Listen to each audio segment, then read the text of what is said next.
സന്തോഷ്, ഈ റാം എന്ന് പറയുന്ന ആളുടെ മാനസിക നില യഥാർത്ഥത്തിൽ പരിശോധിക്കേണ്ട സമയമായി എന്ന് തോന്നുന്നു. എത്രമാത്രം ഇതുവരെ നമ്മൾ കേട്ടിട്ടില്ലാത്ത തരത്തിൽ സാധാരണ വിദ്യാർത്ഥികൾ റാഗ് ചെയ്യുന്ന കാര്യമൊക്കെ കേട്ടിട്ടുണ്ട്. പക്ഷേ ഒരു അധ്യാപകൻ, ഇയാളുടെ തലയ്ക്ക് എന്തോ കാര്യമായ പ്രശ്നമുണ്ട് സന്തോഷ്.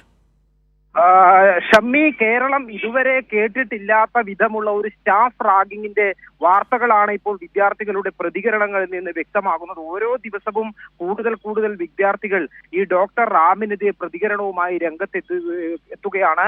ആദ്യ ദിവസങ്ങളിൽ പേടിച്ച് ഒന്നും മിണ്ടാതിരുന്ന വിദ്യാർത്ഥികൾ പിന്നീട് ഇപ്പോൾ ധൈര്യപൂർവ്വം രംഗത്ത് വരികയും റാമിനെതിരെ കൂടുതൽ ആരോപണങ്ങളും വെളിപ്പെടുത്തലുകളും നടത്തുകയാണ്. ഇന്ന് നടത്തിയിട്ടുള്ള വിദ്യാർത്ഥികളുടെ പ്രതികരണങ്ങൾ നോക്കുക. എത്ര മോശമായിട്ടാണ് ഈ അധ്യാപകൻ വിദ്യാർത്ഥികളോട് പെരുമാറിയത് എന്ന് കുട്ടികൾ പറയുന്നതിലുണ്ട്. ചെരുപ്പിട്ട് വന്ന വിദ്യാർത്ഥികളെ കോളനി എന്ന് വിളിക്കുക, പാവപ്പെട്ട സാമ്പത്തികമായി ഇല്ലാത്ത കുട്ടികളെ ആ രീതിയിൽ അധിക്ഷേപിക്കുക, ചെരുപ്പൂരി മറ്റൊരു കുട്ടിയെ അടിക്കാൻ പ്രേരിപ്പിക്കുക, ഇങ്ങനെ ഒരു പ്രത്യേകതരം മാനസികാവസ്ഥയ്ക്ക് ഉടമയായ ഒരു അധ്യാപകൻ എന്നുള്ള രീതിയിലാണ് ഇപ്പോൾ വിദ്യാർത്ഥികളുടെ പ്രതികരണങ്ങളിൽ നിന്നെല്ലാം തന്നെ വ്യക്തമാകുന്നത്. പല കുട്ടികളും ഈ ഒരു ഡോക്ടർ റാമിനെ പേടിച്ച് പല ട്രോമകളിലൂടെയാണ് കടന്നു പോകുന്നത് എന്നുള്ളതാണ് വിദ്യാർത്ഥികൾ ഇപ്പോൾ പ്രതികരണമായി മാധ്യമങ്ങൾക്ക് മുൻപാകെ പറഞ്ഞിരിക്കുന്നത്. അതുകൊണ്ട് തന്നെ വിദ്യാർത്ഥികൾ മാനേജ്മെന്റിനോട് ശക്തമായി ആവശ്യപ്പെടുകയാണ്. ഈ റാമിനെ അവിടെ നിന്ന് പുറത്താക്കണം എന്നുള്ള ആവശ്യമാണ് ഉന്നയിക്കുന്നത്. പക്ഷെ ഇന്ന് ഈ വിദ്യാർത്ഥികളെ ചർച്ചയ്ക്ക് മാനേജ്മെന്റ് വിളിച്ചെങ്കിലും അതിൽ കാര്യമായ പുരോഗതി ഒന്നും തന്നെ ഉണ്ടായിട്ടില്ല. തീരുമാനമെടുക്കാൻ കഴിവില്ലാത്ത ഒരാളെയാണ് ചർച്ചയ്ക്ക് അയച്ചത് എന്നാണ് വിദ്യാർത്ഥികൾ ആരോപിക്കുന്നത്. ഷമി, സന്തോഷ്, ഈ വിഷയത്തെ ഇപ്പോൾ ഇന്ന് പ്രിൻസിപ്പൽ സംസാരിക്കുന്നുണ്ട്.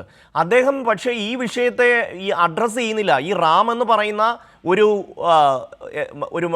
ഒരു അധ്യാപകൻ അവിടെ ഇങ്ങനെ മേഞ്ഞ് നടക്കുകയാണ്. കുട്ടികളെ പീഡിപ്പിക്കുന്നതിൽ, അവരുടെ വേദന കാണുന്നതിൽ, അവരുടെ കണ്ണീര് കാണുന്നതിൽ ഇയാൾ വല്ലാതെ ആനന്ദം കൊള്ളുന്നു എന്ന തിരിച്ചറിവ് ആ പ്രിൻസിപ്പളിന് പോലും ഇല്ല. അദ്ദേഹം പറയുന്നത് എൻ്റെ മുന്നിൽ ഈ പരാതി വന്നിട്ടില്ല, ഇദ്ദേഹം പുതിയ ആളാണ്, പുതിയ പ്രിൻസിപ്പളാണെന്നൊക്കെ പറഞ്ഞ് വാദിക്കാൻ ശ്രമിച്ചാൽ പോലും ആ കോളേജിൽ നടക്കുന്ന വിഷയത്തെക്കുറിച്ച് ധാരണ വേണ്ടേ? ഇത്രമാത്രം കുട്ടികളെ പീഡിപ്പിക്കുന്ന ഒരാൾ ഇവിടെ HOD ആയിട്ട് ഇരിക്കുന്നു എന്ന ബോധം വേണ്ടേ?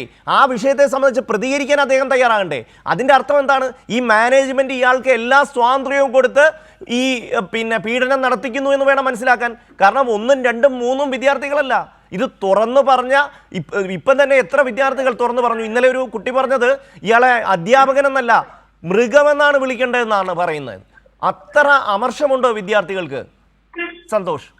ഷമ്മി, ഇന്ന് പ്രിൻസിപ്പാൾ മാധ്യമങ്ങളെ കണ്ടപ്പോൾ മാധ്യമപ്രവർത്തകർ ആവർത്തിച്ച് ഡോക്ടർ റാമിനെതിരായ ആരോപണങ്ങളെ കുറിച്ച് ചോദ്യങ്ങൾ ചോദിച്ചെങ്കിലും പ്രിൻസിപ്പാൾ അതിനൊന്നും മറുപടി പറയുന്നില്ല. അദ്ദേഹം പറയുന്ന ന്യായീകരണം 3 മാസമായി മാത്രമേ ആയിട്ടുള്ളൂ ഞാൻ ഇവിടെ ചുമതലയേറ്റിട്ട്, അതിനുശേഷം റാമിനെ കുറിച്ചുള്ള ഒരു പരാതിയും എനിക്ക് ലഭിച്ചിട്ടില്ല, നേരത്തെ പരാതി ലഭിച്ചിട്ടുണ്ടോ എന്നുള്ള കാര്യം അറിയില്ല എന്നുള്ളതാണ് പറയുന്നത്. മാത്രമല്ല, അത് ശരിയാണെങ്കിൽ കൂടിയും അദ്ദേഹത്തിന് പലതവണ ഇത്തരത്തിലുള്ള കുട്ടികളുടെ പ്രതികരണം വരുമ്പോൾ അങ്ങനെയുള്ള പരാതികൾ ഉണ്ടെങ്കിൽ പരിശോധിച്ച് നടപടിയെടുക്കും എന്നുള്ള കാര്യം പോലും പറയാൻ തയ്യാറാകുന്നില്ല എന്നുള്ളതാണ് ഏറ്റവും പ്രധാനപ്പെട്ട കാര്യം. ഈ പ്രിൻസിപ്പൽ പറയുന്ന ഒരേ ഒരു വിഷയം ഈ ലോൺ ആപ്പുമായി ബന്ധപ്പെട്ടാണ്. ലോൺ ആപ്പുമായി ബന്ധപ്പെട്ട് നിതിൻ രാജിനെ സ്റ്റാഫ് റൂമിലേക്ക് വിളിച്ചു വരുത്തിയതും ആ കാര്യത്തിൽ ചോദ്യം ചെയ്തതും കാര്യം മാത്രമാണ് പറയുന്നത്. അതിലപ്പുറത്തേക്ക് പ്രിൻസിപ്പൽ കടക്കുന്നില്ല.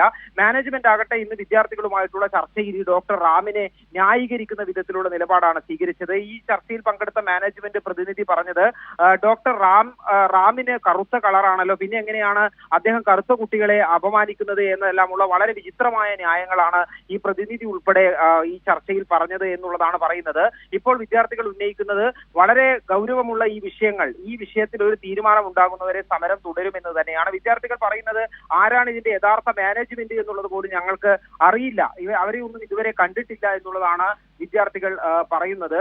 അതുകൊണ്ട് ഈ പ്രതിഷേധം കോളേജിലെ തുടരാൻ തന്നെയാണ് വിദ്യാർത്ഥി പ്രതിനിധികൾ തീരുമാനിച്ചിട്ടുള്ളത്. ഒപ്പം തന്നെയാണ് ഇങ്ങനെയുള്ള കൂടുതൽ വെളിപ്പെടുത്തലുകളും പുറത്തേക്ക് വരുന്നത്. ഈ സമയം തന്നെ ഈ ഡോക്ടർ റാമും ഈ ഡോക്ടർ സംഗീതയും ഒളിവിലാണെന്നാണ് പോലീസ് വ്യക്തമാക്കുന്നത്. അവരെ കണ്ടെത്താനുള്ള ശ്രമം കൂടി നടക്കുന്നുണ്ട്. ഈ ജാമ്യമില്ലാത്ത വകുപ്പുകൾ ചുമത്തിയതിന് പിന്നാലെ ഇവർ ഒളിവിൽ പോയി എന്നാണ് പോലീസ് പറയുന്നത്.